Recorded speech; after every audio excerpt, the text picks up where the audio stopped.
Welcome back to the rest of the story. I'm currently in the process of pulling a grain sample out of one of our grain bins. This is the souk up. The Sue bin that we have doesn't have this handy little sampler. The reason being is because this device goes in about a foot and a half, 2 feet into the bin. And the problem with that is with a stirrator, you run the risk of the augers hitting that and just causing all sorts of problems. So this bin is really just a storage bin anyway. It does have a blower on it. It does have heat on it.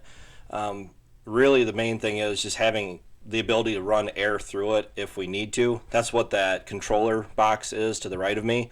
It automatically adjusts. It automatically turns the blower on and off depending on the air temperature and the humidity in the air and everything else like that.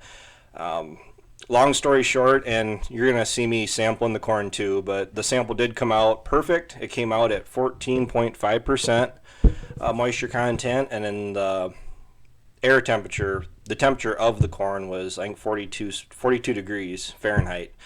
So it is overwintering really well. It's just good practice to check your grain periodically throughout the year, especially since we're getting into the 40s here lately, and we're supposed to be getting in the 50s here this week. Grain quality over a temperature change like that is a concern, so it's best just to be aware of it and just watch what your grain is doing, because especially for grain operations, I mean, we are a grain beef operation. The grain going bad on you is a definite concern. I mean, you could lose. I've heard of a farmer in general. I don't know who they were, where they were, but the people that put up our Sue bin, the one that is behind me, they said that because of one farmer that they put a brand new 20,000 bushel bin in for, they never checked their corn after they filled the bin, and the whole bin went bad because they didn't go back to it until like July. So a whole 20,000 bushel bin, 20,000 bushels worth of corn was rotten solid, and they ended up having to cut a hole in the side of the bin so they could get in and clean it out. That sounds like nightmare, like something from a very bad nightmare to have to do that. And that is why we try to do our best to make sure that our grain is staying in good condition. It's really the lifeblood of your operation. It's where your money's coming from. It is taking me a little bit of time here. I'm making sure I'm taking a very good sample of this bin. I filled this 5-gallon pail about halfway full, and I didn't speed this up at all, so this is the amount of time it actually took me to do this.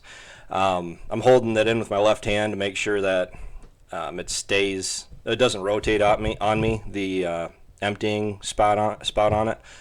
A really handy device though. And for anybody that's going to ask, because I've seen him run around here a little bit, Rocket is running around with a cone. Yes, that is Rocket.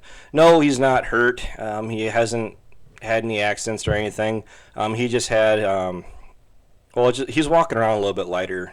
He had 2 cherries moved from between his legs, so he's a lot more apt to stay at home from now on instead of wandering off on us. So here's the sample. Just got done pulling the sample, and I'm going to pull this auger out, which is about, I'd say, 3 feet long. I'm running it backwards to make sure I don't pull out a whole bunch of corn with it when I do pull it out. And there's a little plastic with a rubber gasket plug I'm going to put in and tighten up, and this part will be done. But I did go on top of the bins. I checked both of our corn bins. I walked around them. What we're really looking for when you're walking around them on top is making sure that they're not crusted across the top. I walked around through both of them. I sank up, and here's the corn sample. I sank up to my knees in both bins when I walked around them. The stuff is flowing great. I had both of the fans on, and you could feel the air coming up through the corn when I opened the door up, and coming up through the corn also. So I'm feeling a lot better there, just because you always got to be concerned about your grain spoiling on you. That would mean certain disaster in some years, some situations, wherever you are. But we did get a different moisture tester. The one we used to have just had a metal plate in it that you had to cover up and check. That one lasted a few years for the price of it and everything, I mean, it wasn't cheap, but it worked really well, and it ended up going bad on us, the screen on it. Well, actually, it wasn't just the screen. It was testing about 10% higher than it really should have, and it cost us a bit of money because we were drying our corn. We ran our bin for about a week, and it really wasn't drying in our dryer bin, and we finally broke down and took a sample to the local feed store, and they have a tested, inspected scale, and our corn came in at 14%, and ours was still reading that was still very well wet. So it definitely pays to make sure all your tools and gadgets are up to date and are working properly.